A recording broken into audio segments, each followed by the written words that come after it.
Hi everyone, Marla Miller from marlamiller.com presenting our 134th Quick Query Critique. I'll go ahead and read it and then give you my 2 cents worth, except you have to put on my reading glasses. Dear Blank, I'm seeking representation for my time travel romance, On the Border of Time. An archivist for the Hickson Mills Historical Society, Julia Pickett, is entrusted with the care and preservation of the whispered words of the past found within the pages of its diaries and journals. There is nothing ghostly in Julia's work, and she is as puzzled as the rest of us when one summer morning she steps across the threshold in the courthouse's clock tower and into Hickson Mills, Missouri, circa 1863. Soon she is torn between 2 centuries and 2 men. One offers her a good life in a safe environs of her 21st century, but a certain charismatic young outlaw beckons her from across the borders of time, and despite the terrors of a nation at war with itself, Julia chooses the latter.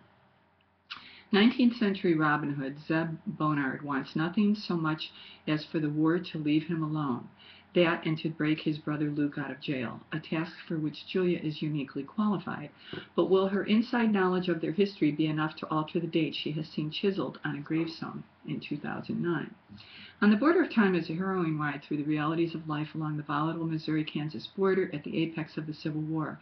It contrasts Julia's tame 21st century life, where she feels more a spectator than a player, with Zeb's chaotic world in which the lines between friend and foe are hopelessly blurred. Julia learns the hard way that there are good guys and bad guys on both sides of the conflict. Their story builds to a climax which finds Julia joining with the Bonard brothers to attempt the impossible, the rescue of 17 Confederate women held in a Union prison, a building that, in Julia's history, collapsed, costing many lives. Completed 120,000 words, On the Border of Time is reminiscent of Outlander, minus the moors of Scotland with a touch of Cat Ballou. A sequel has also been completed. Attached for your perusal are a synopsis and the first 50 pages. Sincerely. Okay, so what do I think of On the Border of Time? Actually, this is the second time that I have read this, and so I'm going to give this author my take on this, and my take is that I'm unfortunately confused about the arc of this story. A couple of things. I think that the strongest opening perhaps might be the 1, 2, 3, the 4th paragraph. On the Border of Time is a harrowing ride through the realities of life along the volatile Missouri-Kansas border. She could say On the Border of Time is a time travel romance that takes the reader on a ride through the realities of life along the volatile da-da-da-da-da. So then we're set up. So now we know that we're in time travel. We know that this protagonist is going to be traveling from today to yesterday. I think that that's probably a better way to start that out. So that's just my suggestion. Let's go back up top. The 2nd paragraph. I'm unclear about this phrase. Is entrusted with the care and preservation of the whispered words of the past found within the pages of its diaries and journals. So is this author telling me that the Hickson Mills Historical Society is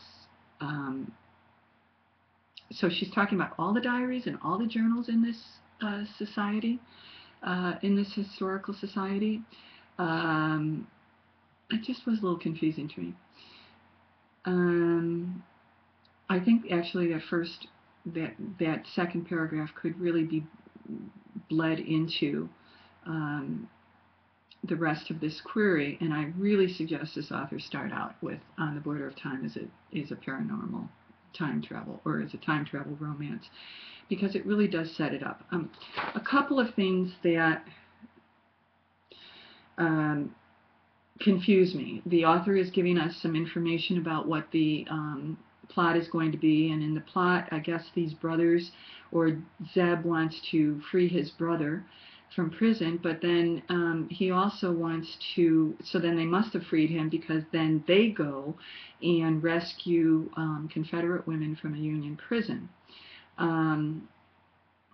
What's interesting is that Julia knows that that prison collapsed. And so she's the one who is, um, when in this query letter, in the one, two, three, fourth paragraph,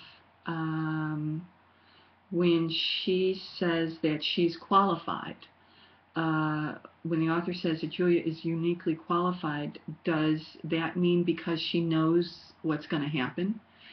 Because she's in present day? Do you see? I mean, you're probably getting confused tracking me. And I find it to be a confusing query letter. I'm so sorry. One of the things that occurs to me is that this is a long novel at 120,000 words, and so I'm wondering if this author perhaps hasn't bitten off a bit more story than she can present in a first novel. I don't know. But this query, it's the second time that I've seen it, and I am unfortunately not any clearer about what this author is trying to accomplish than I was the first time. So here's what I know. I know that an archivist is going to go back in time. I know that she is a woman who's kind of bored with her life. She has a mate or someone who she could marry, but she doesn't like him that much. He's not exciting. And then she meets this Robin Hood hero fellow who I assume is a Confederate, because he's going to break out Confederate women from a jail, a Union prison. And so she meets him, and he's very, dashing and charming and brave and handsome and all of that. So I'm assuming that she bands up with him, they free the brother, then they go and free these women, and that one of the themes of this story is that good guys and bad guys were on both sides of the Civil War. And so if those are all of the big peaks of this story, that she's bored, she goes back in time, she's not bored, she falls madly for a swashbuckling hero, and the two of them rescue people, except we're not quite sure if they get to do that, because she knows that bad things have happened during this time, because she's in this time, and she knows that something bad happened because of the sentence here about but will her inside knowledge of their history be enough to alter the date she has seen chiseled on a gravestone in 2009? So for me, if that is really, really critical, then I would really probably set up all of my high points in this query letter against that backdrop, that only she knows what's going to happen, because she has the advantage of having one foot in the 18th century, the 19th century, and one foot in the 21st century. But do you see how this is confusing? So I'm not going to say any more than that about this.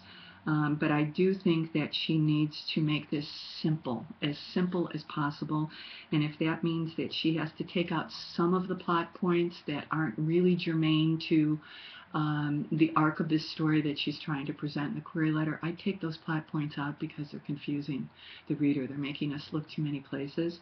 And so I hope that this is helpful. Until the next time, be well. Keep writing.